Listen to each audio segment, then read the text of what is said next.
Hello and welcome back to Sports Tavern Talk. I'm your host, Elijah Leal, back at it again with another video in the AFC East, with our focus now shifting to the Buffalo Bills. The Buffalo Bills have always been a contender in the AFC East, but they struggled this year, losing the division for the first time in a long while, and yet suffered another playoff heartbreak. So Buffalo now intends, with the Super Bowl window intentionally closing, let's see what they can do in this year's draft class. Before we start with that, let's take a look back at what Buffalo did in free agency this year. Like the New England Patriots, the Buffalo Bills got busy in free agency. On the offensive side, they were able to re-sign Dawson Knox to a new 3-year contract that'll keep him through to the 2028 season. And they also acquired wide receiver DJ Moore in a huge trade that gave up one of their second-round draft picks from this year. DJ Moore has worked with new head coach Joe Brady back when they were together in Carolina, which were two of his most productive seasons. Now this will give Josh Allen a new wide receiver to throw to and quite possibly a new number one to help out his offense with Khalil Shakir and the hopeful rise of Keon Coleman if he cleans up his act. But the real money was spent on the defensive side. They were able to sign edge Bradley Chubb to a 3-year deal to help bring this pass rush back to life, and signed Dee Alford to a 3-year deal as well. Then they also brought in 3 safeties, both of which of Geno Stone and CJ Gardner-Johnson on 1-year deals, while also retaining safety Sam Franklin. Buffalo was the number 1 passing defense in last year's draft and last year in the NFL. However, they really struggled to stop the run.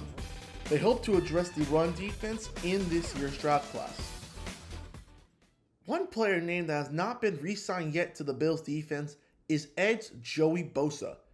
Bosa had a pretty good year considering all the things that happened in Buffalo, as he provided a much needed spark for that pass rush.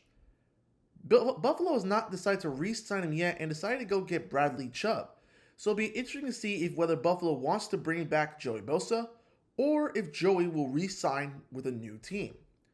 But moving alongside from that, let's go take a look at my mock draft for Buffalo in this upcoming draft. For Buffalo's case, they're coming in with limited draft capital in this year's draft. So I decided to have them draft the best player available on the positions they truly need in the first 4 rounds.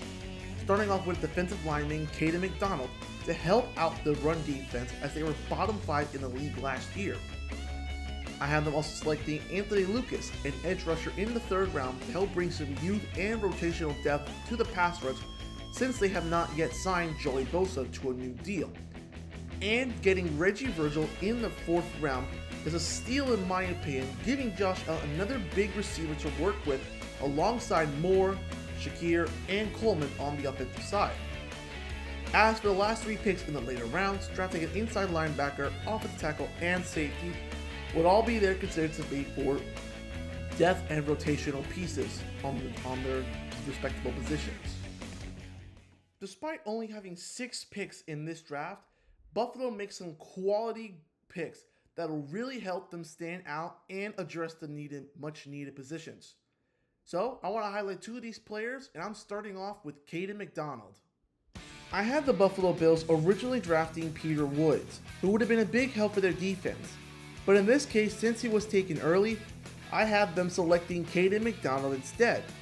At 22 years old, standing at 6'2", over 300 pounds, Caden McDonald has emerged as one of the most dominant interior defensive linemen in college football, and it was an anchor piece of that Ohio State defense that made him such a big name. With his size and strength, he is a devastating anchor that can take on any center or guard combo. He has near linear explosiveness with a menacing point of attack power, and wins natural leverage battles with low pad level and drive necessarily needed. Caden McDonald can also shows quick feet and nimble movement. With all of this, Caden McDonald can make himself a name that can really help this Buffalo Bills defensive line that really struggled in stopping the run, as they were bottom 5 in the league despite having the best passing defense. McDonald can become a pure day 1 starter right away for this Buffalo Bills defense that can play alongside newly acquired Bradley Chubb and the defensive captain Ed Oliver. The other name I want to mention, Reggie Virgil, the wide receiver out of Texas Tech, who I believe might be a steal draft pick for the Buffalo Bills. Standing at 6'3", close to 190 pounds, he had ran a 4.57, which is truly impressive for his size, giving Josh Allen another big weapon to throw to. To go alongside that, he can be another weapon that shows strong, confident hands to win in contested situations, has reliable ball tracking, and shows good strike and body control to threaten defense down the vertical level. The wide receiver unit has been something of a mishaps unit for Josh Allen, as we always want to find that number one receiver for him.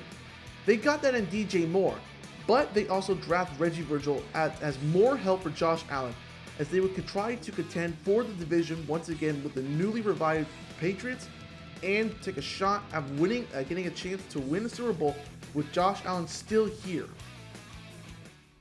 The Bills are already a star team in the AFC, contending for a Super Bowl with Josh Allen still at the helm. However, this past year it was more of a down year as the Patriots retook that division after a huge turnaround. So the Bills need to answer all these questions, and if they did what I just said here through my video, they can definitely do it. However, the expectation for the Buffalo Bills is to not only retake the division, but it's to win the Super Bowl. They still have Josh Allen in his prime right now, and this team really needs to help out. They fired head coach Sean McDermott, so it's really hard to say what might be expected of Joe Brady who's taking control at the head coaching position. But it should be no different than that the expectation for Buffalo is to win the Super Bowl. That's all for today. Tune in for another episode on Sports Tavern Talk, as we will take a look at the last two teams in the AFC East between the Dolphins and the Jets coming up soon. Make sure to like the video and follow me on Instagram, X, and on YouTube. And until next time, see you around, folks.